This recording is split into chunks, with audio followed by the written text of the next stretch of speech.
no! It happened again! I missed some shit again, because that's how much preparation goes into these videos. That's how... No, actually I do put a lot of effort into these. Well, maybe not these anymore, since like there's almost no editing involved, since I kind of want to take it easy after the past year and a half of busting my ass off every week. But yeah, also, how the fuck were you supposed to know about the Uchat and the Night Owls? They had some very specific conditions to summon them. I think the Uchat were more clear, but the Night Owls? Fuck me. Who comes up with that stuff? Like, how do you know that you have to combine like 2 stars of the city, I think, and then like an urban nightmare or something? Like way down the ladder. And then you get this. Is there more stuff I've missed? Please tell me, because man, I'm not, I'm not the type of person to find it all out of myself. Okay, before we actually start, I apologize. I've been sick this week, so if you hear me sniffling and stuff and I miss it in the editing, or I won't even be able to edit it out at all, I'm very sorry. I still think that I should record though, just because. The Uchat, is that how you like? What language is that? Uchat. We are Uchat. While it's a grade 1 office on the surface, we only receive requests from one person. It exists for Lady Diaz and Lady Diaz alone. I've heard about her. Apparently she's like a character in Distortion Detective that we're gonna come across. Most likely similar to Carmen in appearance, but more cruel and cold-hearted, I guess. We are ready to perform any feat that she demands. Her pure ambition will bring her to a position of great power one day. We simply serve as stepping stones for her ascent to the top. It must be something Egyptian, right? Or Arabic, or something going by their theme, I guess. I hope I don't get this wrong right now, but it looks very Yu-Gi-Oh! Yeah, all of my knowledge? Anime, that's right. Night Owl. It's usually a good idea to zip your mouth shut at a gathering of FUM subsidiaries. If you don't have any good suggestion to make, shutting up is the next best contribution you can make. Can never be sure if what you're about to say is a good opinion either, so just suck it in general. In other places, mistakes could cost your own life, but losing a credit in meetings like that means the members of your syndicate are also biting the dust. What did we do wrong to deserve the punishment for our boss being a moron? Alan? Alan is a moron? Okay, the message we got wasn't unexpected. The boss of our organization had always been a rash one. Okay, so he's an underboss, and he had no patience with injustice or for his own curiosity. It was a miracle that he managed to stay under the thumb for so long. I told him to be more careful, since his words and actions as the boss will affect his underlings as well. Yet here we are. I thought I'd flipped my lid at hearing the news, but I didn't feel as much anger as I expected to. The only thought that came to my mind was that he'd finally done it. With my head cool, I calmly considered my next move. At least some of us will make it out of here thanks to the early warning. Who? Oh yeah, the Night Owls. Weren't they mentioned in the FUM... What was it called? The gathering of the FUM people? I think they were mentioned. But that could just be me, like, having a Mandela effect moment, though. I don't know. Anyway, Alan and Night Owls, I think...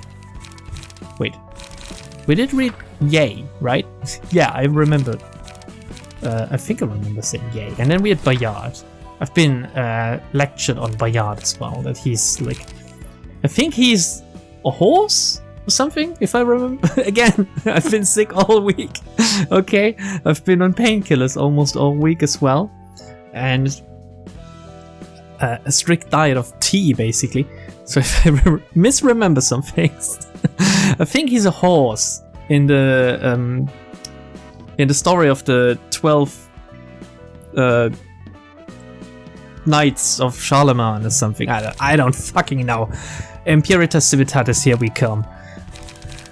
The Hana Fixer. Each association has a creed or maxim that reflects its atmosphere. Some emphasize gallant passion, while others aspire to be a quiet and cold attitude. The Hana Association is no exception in that it has a number of outwardly seen principles.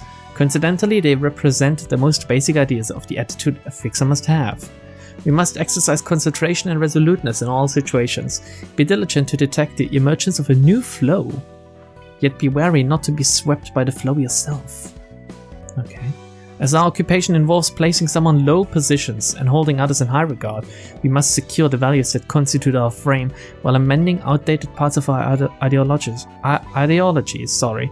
Thus, we need to have an open mind that can accept opinions that differ from our own in moderation. Wouldn't be possible in 2021. Be willing to listen to the criticism of others and acknowledge it. Again, wouldn't be possible. But be cautious not to throw yourself into confusion by accepting any and all opinions, changing yourself without due consideration. Change what needs to be changed, but be stubborn about the rules we've maintained. In conclusion, we mustn't fall for temptation or deception. Much like how a foundation influences the structures that stand on it, these principles serve as a basis for all associations to uphold. Being the association that supervises the system of fixers in general, the principles of the Hana are also applicable to the mindset any fixer should have. I wonder what came first, fixers or Hana coming up with the concept of fixers? You know what I mean? It's like, no, it's not necessarily like the chicken or egg type of thing, but is this a legitimate question? Like, did the system of fixers or people like mercenaries, guns for hire, not guns in the case of the city, I know, but swords for hire, did this like happen first? Or did the Hana Association establish and then say, hey, we need some kind of framework, as they, I guess, would put it, for like justice? It's not even justice, like what? Why even need the fixers? We need the fixers because there's stuff like the fixers, that's the problem. It's like cause and effect at the same time. Well, there's also the syndicates, I know, but you know what I mean? Fixers are not necessarily good people. Anyway, Harold. Some people ask how stars of the city... Wait a second. Why do I not have Olivier? Oh, Jesus Christ. I'm gonna have to mend that. Some people ask how stars of the city, the highest level of urban hazards, are any different from impurities. They wonder, aren't they disrupting the city's order? If you ask me, the city as it exists with the stars might be what the head thinks as the ideal image of the city. What? In the universe that is the city, a center of mass forms for each person who bears a wish for something, and clusters of dreams comparable to interstellar matter gravitate towards those centers. Driven by the force people exert in their efforts to reach those goals, such nebulae repeatedly expand and contract until they finally fulfill their wishes, creating a star whose glow we can observe. The people who witness the sparkle of that star admire how brilliantly it shines in the dark and entertain the hope that they will shine as brightly one day, making yet more centers in the universe. Of course, some people will have their eyes fixed to the ground, too busy to gaze at anything other than their path ahead. However, once a person sets their eyes on a star, they begin to head towards it, using its guidance like a compass. Although they probably aren't trying to become a star themselves, they merely want to shine with their dreams for once, not to indulge in a sense of superiority that comes from being high up in the city's sky. Man, I'm really not there yet, I think. Fucking hell. Marine's page. Marine was so cute. Man, I wish we could have seen more of her. Girls with long hair and glasses just do it for me, I'm very sorry. There are 12 fixer associations across the city, and the Hana Association is the one in charge of general management of the rest. We're renowned for rating the threat level of hazards that occur in the city and grading fixers and officers. On top of that, we give out fixer licenses, issue official documents about certain requests, and assign colors to fixers who prove themselves to be beyond the grading system. Our association calls the shots on pretty much everything regarding fixer activity, although there's one thing the Hana Association can't touch on. MC Hammer? The ratings of hazards in the city are as follows: Urban Myth, Urban Legend, Urban Plague, Urban Nightmare, Star of the City, and Impurity. Oh, so Impuritas Civitatis is an actual rating then, okay. Most other associations only deal with stars of the city or lower. Only, you see. Even though Hana Association has control over grading the hazards, there's one grade our association can't assign, the Impurity. I guess the head says that something is impure and it needs to be removed. It's like a pimple. You need to pop it.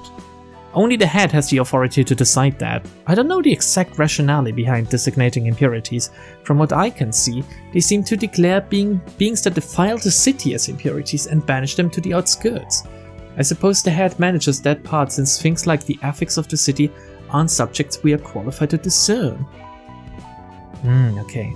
Now, considering that Olivier is nowhere to be seen, give me a quick second. Again, I should have prepared, I know, but the magic of editing. Okay, someone riddle me this. Why the hell did I not have Olivier's page yet, and how the fuck did I not figure that out before? How did I not notice? Also, Jesus Christ, like Kate the Floor is seriously busted with some of the cards you can get. Like the thing that deals stagger damage on incoming attacks is juicy. Olivier's page. Roland and I were longtime partners in Charles's office since the year dot. Okay. There were 12 members in total, excluding Angelica, who joined the office later on to resolve the case of the Blood Red Knight. She just joined because of that one? Consisting of rather few fixes for Grade 1 office, it took on various requests playing to the strengths of the 12 members who had different quirks and characteristics each. Roland and I got along well together, so I often worked with him. Well, not exactly for that reason. To be precise, someone had to keep his impulse to jump into action before thinking on a dog's leash. Valor without forethought is little more than a bluff, and there is more strength in discretion and recklessness. I wonder if you remember this piece of advice I gave when you were still prone to take action without thinking. I remember you conceding it and taking a step back. Although I gave you that advice, now I understand that it's not without fault. Thinking alone doesn't make progress, and too much caution can be a harm to oneself. I had the prudence and you had the unhesitating action. We helped each other with our strengths, and we could just live on by dealing with the matters at hand back in the day. Maybe those were the days when we could laugh and lament the most, and carry out our lives just like that. But now we've come too far to go back. So did you, and so did Charles's office. I really hope we learn more about Charles's office in the future, maybe. Or maybe, again, in Distortion Detective, which will return soon, don't worry, okay? Okay, how do we start with these? Like, I'm gonna read Argalia last, and I think Philip is the most interesting one, so we're gonna start just with Pluto. Although Pluto is interesting too. The Reverberation Ensemble, Pluto's page. The world is one massive aggregation of delusions, a world where individuals can shape their own reality as they see fit. Every person is susceptible to deception, for they have knowledge. For that reason, it is impossible for a pure being, untainted by knowledge, to see the world as we mistakenly observe it. In the same way, they cannot discern the end point of a line or tell between blue and red. A world devoid of wants. It would be unfit to call that place a world. In fact, to even call it a place would be yet another misconception amongst us, knowing once. Sorry. I know it's a dead meme, okay? The more one learns, the more delusions they invite. However, if most people observed the same place and felt the same sentiments, then it might not be your own delusion after all. Wouldn't you say so? For instance, take a look at the blue sky. The celestial dome is higher and farther than one can fathom, and as blue as it can be. Most will agree that the sky is tall and blue. Alas, those who think as such are ultimately within your view. It's only natural that they agree with you as they're figments born out of your delusional mind. Or just like the people watching me. Indeed, the sly entity that prevents you from seeing the world in its sincerest form would be none other than yourself. Even the holy entity in which you believe and to which you devote yourself is going to be a projection of your own self, so how can I trust anything that my eyes show me? Pluto, you're one crazy motherfucker, you know that? Like, maybe you just need to take a step back and chill. Eleanor's page, Blood Fiends, the beings said to have been punished with never-ending thirst for the sin of lusting after human blood. How do you begin to lust after human blood in the first place? Is this another chicken or egg question? What was first, the vampires or the lust after blood? That's what your kind called us, condemning us out of fear. I was afraid as well when I faced them for the first time in that mansion where everything began. Violent beings who drank the blood of fellow humans. A growing feeling of unease about the possibility of being the next target. A growing feeling of unease. If I was in a mansion full of vampires, I wouldn't have a growing feeling of unease. I would have the absolute scariest boner in my entire life. The People in the mansion were terrified of those who became monsters. Even though they were humans like us, they were outside of what we thought as the norm. In hindsight though, it was such a silly thing to do. What is the illusion of normalcy that we feared for and fought for so strongly? Let's say that every human on the planet except for one turned into blood fiends, and that single person remaining is left normal, as they say. In that case, what would normalcy be like there? How must the lone human feel being the monster among the creatures they dreaded? Should they fight for the last breath for the humanity they kept for so long? Perhaps that's become an obsolete ideology, one that's no longer worth keeping. What if rejecting the old ideal and becoming a blood fiend opened up our potential for growth in numerous aspects? Oh god. This is why all of the Ensemble members are so unhinged. Fucking, they're all extremists, I guess. Your kind likes to claim that something's out of the ordinary when it's only different from what you've seen and experienced before, so you fear it and try to exclude it from your herd. But you see, there's no real justification for your kind to condemn us. Yes, you're different! Go away! Get out of my country! That's a joke, by the way. That's a joke. YouTube, that's a joke, okay? Anyone watching this, trying to misconstruing my words, it's a joke. Jaehoon. Jaehoon is hopefully not a joke. Well, except for the fact that his son got killed by a road roller. That's quite a funny joke. Had I been busy with an urgent appointment as any other tragic tale should go, your death wouldn't have felt so miserable. Yeah, I would have cried until my tears had run their course, and I would have been ready to send you off. It was an ordinary day, the sort of day when there were no meetings or gatherings to attend to after I came home from work. Your body was crushed beyond recognition. I couldn't have noticed on my own that it wasn't a random chunk of flesh. They put your remains in a stasis box and sent it to me. Fuck my... What? That was their gesture of condolence?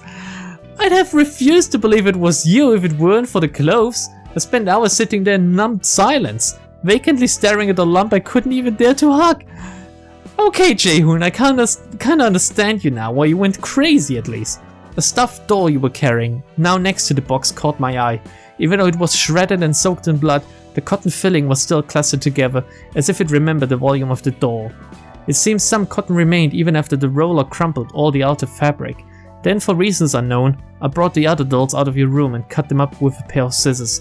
I don't know what possessed me to cut them into pieces of fabric. It wasn't even enough to fully cover the doll, so I scraped together the pieces of clothing to sew it back up, with the same gentle hands that made your doll the first time. The outcome was creepier than what it had used to be, but it was the same doll I remembered nonetheless. The appearance didn't matter. Maybe, just maybe, the same could be said for you. I gazed at the box where you, my son, rested for what would no longer be an eternity. My two hands were once so busy that it was a bother. They had paused for the time, but now they are about to move again. Just for you.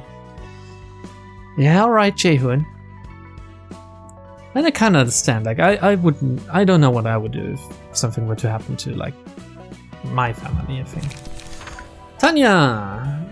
This is gonna be interesting. It's most likely gonna be survival of the fittest. Yeah, here we go. Fighting for survival is a natural thing. Even now, we're all in battle. There are more people born than folks dying of natural causes, and the living struggle in their own positions every day. A fight to protect and to avoid falling behind. Maybe it's all cause there just ain't enough seats for the ever-growing population of humans to take. Sure, extra jobs and stuff could be made in the future, but that's nothing more than a hopeful estimate that might not happen until it's too late for you. The world we live in right now is what matters. There's got to be a way to weed out the unfit without straining all of us, and that's when strength plays its part. So Tanya believes in the depopulation agenda, I guess? I don't get where you vilify this. Aren't we all doing the same thing directly or not? We elbow our way past others so we can survive, and the losers are knocked out of the race. You say this is fair, but say no to physical conflicts, to respect life or what else? Then let me ask, what's the reason to respect life?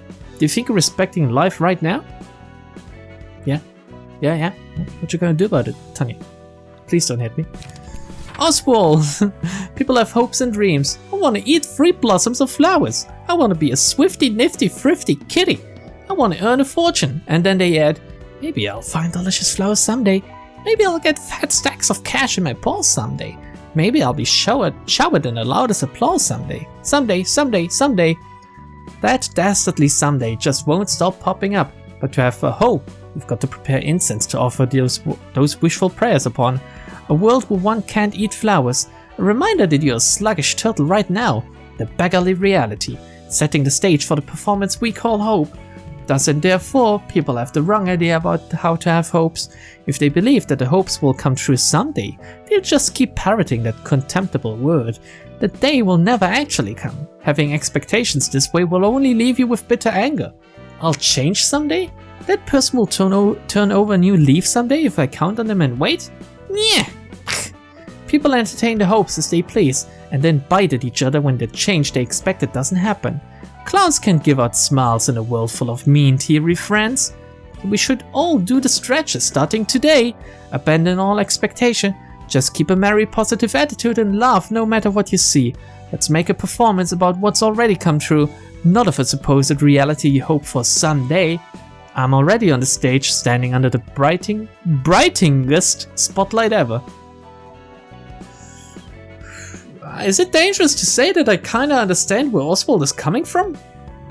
I think I have in my Twitter, is it called the Twitter bio? I have like a quote I read somewhere. Every time you say soon, you're holding yourself back. And that's actually true. You should just do stuff. And instead of saying, oh yeah, and I know I said Distortion Detective soon, but the thing is, I only want to upload once a week in the series, okay? So I know, soon is holding myself back at this very second. But this is actually, Jesus Christ, Oswald, how is the crazy clown making the most sense out of them so far? How? And what could I expect out of Bremen's page, I wonder? Alright, there's actual text here at least. Let's go on an adventure, a world that changes with every step. The me that changes after every step I take. Every breath I take.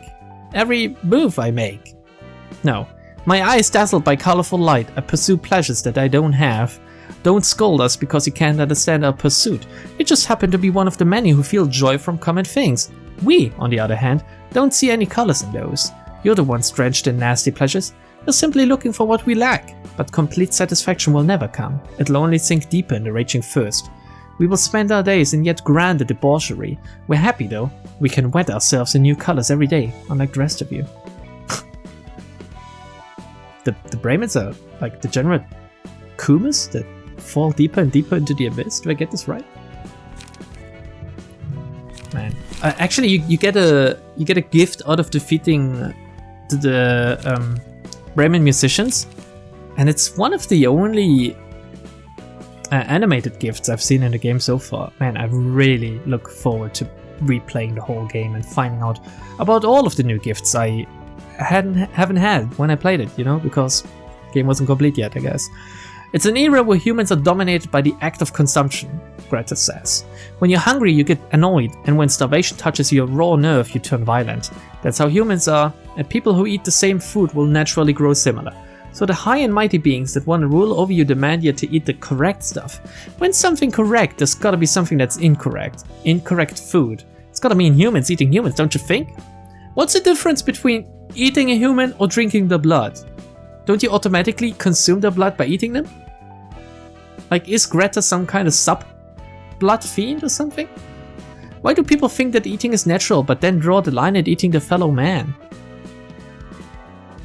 Well, the case could be made that to eat something you have to kill it. And killing, in general, is kind of wrong. Maybe not in this world, I get it. But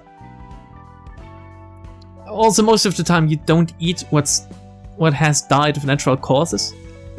Or what has died of certain causes, because it's not fit for consumption. You really shouldn't eat roadkill, for example. Or you shouldn't eat anything that was sick and died. No matter if it's a human. Don't eat humans in general, but no matter if it's a human or not, or an animal. But anyway, who am I to argue with Greta, huh? Cute as she is. Who decided it so and why? Is it because human life is precious? That's a flawed statement.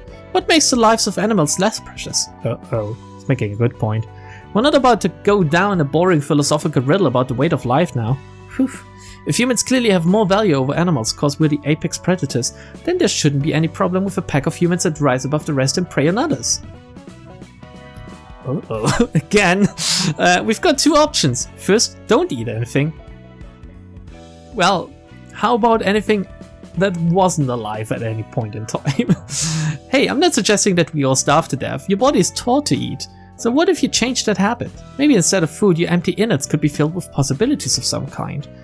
If you ain't a fan of that, then there's the second option. Eat anything! Just trace the smell of the blood and stuff what you find in your mouth as your brain tells you to. Again, extremists, right? Very interesting actually that they all kinda like they go very hard, basically. Eileen's page. Where we live, there's nothing that can be achieved with your own will. A flow that we cannot go against dictates us. What we call gears are simply there to show the flow. You can't see it with your eyes. Nobody knows who created this massive current, or why we must follow it. This flow never leads us to bad places, however. Rather, thinking that such a place exists is an act of defiance in itself. I do still wonder if like the will of the city and the gears are related, and if maybe the gear people are somehow chosen ones by the will of the city, because as she says, it never leads you to bad places. And it helps, like Eileen's daddy gear, for example, helped her dodge shit and stuff, right? So they must have a certain connection. While the will of the city itself is like a conglomerate of all of the people's thoughts and also does like bad stuff because people wish for it, I guess. Anyway, we merely watch events unfold as bystanders. You walk along a path, but was it you who laid the path there? You didn't teach yourself to lift your legs to propel you forward. They simply moved. Furthermore, the decision to walk wasn't our own either. Still too many believe that they moved their legs out of their own volition. It's a shame to see them struggle to escape the flow, for they're only straying away from salvation. By accepting that you have no choice, you are freer than the person who thinks they have one? Do I get this right? It's an interesting point of view. Philip's page. How much longer must I walk until I reach an end? How tightly must I shut my eyes, cover my ears, and zip my mouth to keep what's around me safe before I can feel a semblance of happiness that won't leave me? I thought I had to overcome this pain and rise above it to become a tougher man. That way, I wouldn't lose those that are close to me. However, a human is fragile by nature. If one is too weak, they would crumble, and if one is too hardy, they would snap. I realized that there's little I can do to calm the disorder of this world. How can I live on without falling to despair then? A mind that is willing to let go of things that were destined to leave at some point. A mind that is content to have nothing. I feel that it's important to refrain from thinking that anything is in my possession. I followed your troop in order to find a way to be happy, but what good did it do for me? Staying with you only exacerbated my suffering, defeating the whole purpose of joining you in the first place. I do want to add that you were not at fault here, though. I was the one who tormented myself. Had I known what I know now, back in the past, would that have lessened the pain or changed anything? No, I don't blame myself for the choice in that moment. Even the failures and misery of the past were all part of the voyage leading up to this moment, so I'm thankful that I managed to achieve something for once. I might have drowned in my own tears and sorrow back then, but ultimately, I'm grateful for the choice I made, and all the things in the world. Oh, I love you, Philip. I love you. This is beautiful. This is true character growth in just 2 paragraphs. I can't believe it. Philip is one of the greatest characters ever written. This is, I know. I'm praising him a little bit too much there, but isn't this just amazing? Like, in the end, he accepted that he had to get through all of this suffering in order to learn from it, in order to find out what he did wrong and how he could do better, and that what he did to cope with it at first was wrong again, and there was a different way for him after all. You know what I mean? Just shutting yourself off is not the way. That's what he found out the hard way. Beautiful. Very, very beautiful. Also kind of sad, since it seems that he did regret joining the Ensemble, and maybe he could have been on our side if only both Roland and Angela weren't such cunts, and maybe Oswald wasn't such a crafty liar, and maybe Carmen wasn't such a manipulative, light-hearted bitch. Actually, how did Argelia find the people to join him in the first place? Did Yori tell him about them? How did he assemble his posse? How did he find out about Philip? I mean, Argelia set a lot of things in motion that happened with the library and everything surrounding it, but Yeah, it must have been Iori then, I guess, I don't know. And Argalia's page, which is not too long, sadly. I would have liked some more backstory on maybe, like, I don't think he's Angelica's actual brother, for example. I don't think he's blood related, to be honest. Because they were experimented on as children. I think they were just both orphans, but whatever. Could be wrong. Could actually be blood related. It's been a while since I read the story. It's just like what I have in the back of my mind. Argalia's page. The last page. Hopefully we ever gonna read, because hopefully I haven't missed any. Why is there not a page of the Black Science, actually, now that I think about it? Have I missed this one somehow? Should I have it? Oh god. When I heard the news and rushed to the scene, only a hideous musician who had concluded his performance and permanently shut a piano's lid with his torso awaited me. For the first time, emotions I couldn't understand welled up inside me. It's hard to define what they were even now. It felt as if deep, tenebrous stains were seeping out of my heart. Alas, I didn't shed tears before that piano where your body rested, for I soon realized that you were no longer there. That's right. You're the gentle breeze that brushes past my face and the clouds that fly in the sky, which give me heed of your presence from overhead or underfoot. I thought you had left me, but you would always come back. That's why I care no longer about the skin and flesh you wore once, only momentarily. Angelica. Sorry for butchering this. I'll follow after the name you gave me. Uberto. You used to call me that down in those horrible underground chambers. I'll create a new world, one where people can live bountiful lives even if they have nothing, free from obsession or greed. When we lose the fixation on our bodies, we won't be afraid of death anymore. No rest will be eternal. Kinda misunderstood as well, right, Argalia? I mean, again, he's also just trying to deal with the fact that his sister died. And while he does find a beautiful way to not be sad anymore by saying that she's surrounding him at any moment, at all times, she's always there, like, she's in a better place now, but she'll always stay with him. He's still crazy, you know? And by trying to kill everyone else to also make them surround him, I guess, or killing himself, or just wipe out existence in the first place, it seems like. That's crazy. So what is this Uberto name? I'll follow after the name you gave me, Uberto. Can someone shine some light on that, or is that a spoiler on something?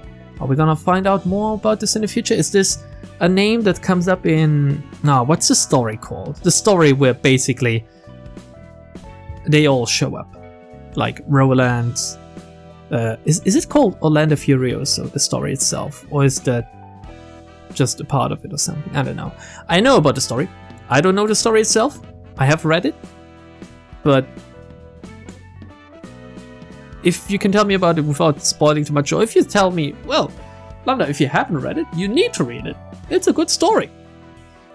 Then do so, and maybe I will do so in the future, because there's a lot of classical books I have on my backlog, and yeah, maybe sometime in the future, in about like 15, 17 years or something, when I have time again, I will come back to reading them.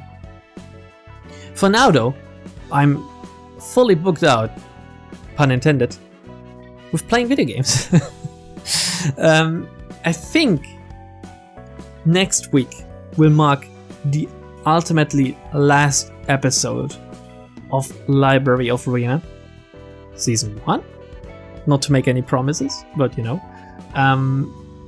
Because we're gonna take a look at the alternate endings, the bad endings basically, and the alternate ending that was in place when the game wasn't complete yet. Someone linked me a YouTube video. People on my stream, sorry if I can't remember who exactly it was, but since I talked about it quite a lot, could have been anyone, really. So I'm gonna take a look at that. I'm looking forward to that, since I don't know about that stuff yet at all. The only thing I know is that Theme 2 played in the background, and Iori showed up, and people were angry about it. Some people. After that, I don't know yet, but I might take a 1 week break on Friday, or upload something else, and then we'll most likely continue with Distortion Detective, as I said. And there's something else in the Project Moon universe that I I'm itching to do, actually. And we might do that too, sooner rather than later. Of course, looking forward to LCB. Is it LCB, like the Limbus company? I think it's LCB, right? This dungeon crawler, it is something like a city builder, I believe, coming up. They have 2 games they're working on right now. I don't know if they work on them in parallel or if they want to release one and then work on the other. But that, considering how quickly they whipped out Ruina, and again, the game was already released when I played Lobotomy Corporation. It just felt so short because I played it after release. I kind of feel like I was ahead of the wave though, ahead of the popularity of the game, which I don't want to call myself a hipster or something, and I don't want to, like, I don't really revel in that, but it feels nice to experience the game with the tight-knit community that it was back then, considering how much bigger Project Moon universe is now and how much bigger the community surrounding the games are now. It felt great to experience it with all of you together in case you have watched Season 1 or Season 2 of Lobotomy Corporation of mine. And Library of Ruina now, again, was amazing to play through with other people's thoughts and opinions and their progress. And the weeks where I was on update, basically, that was cool because I was experiencing new things almost as soon as possible. The weeks where I recorded ahead and I had a lot of stuff to do ahead of me was also good because it was balanced and it was fixed and it worked. And there was voice acting and stuff. There's an argument to be made for both, but the real beauty of it all was being able to communicate and exchange with others while doing so. Because none of my... I'm gonna have to face it, none of my friends play games like these. I don't have that many friends to begin with. And of these few friends, maybe 2 or 3 play video games, sadly. And these 2 or 3, well, one is the most casual gamer in existence now, I guess. And the other 2, they just don't play games like this. Sadly. So the only people I can talk about this are you. Listening to this right now, I guess. You. So thank you again. I know I've thanked the people watching this quite a lot, but there would be no point to the videos if no one watched it, really, I guess. So again, I say this a lot as well, but even just a single person is enough, and that single person is the I don't know if I butchered that for these videos. Yeah, next week, the alternate ends. I should end now. I should be happy with a slightly shorter episode, since I'm sick and stuff still. Yeah. Bye, everyone.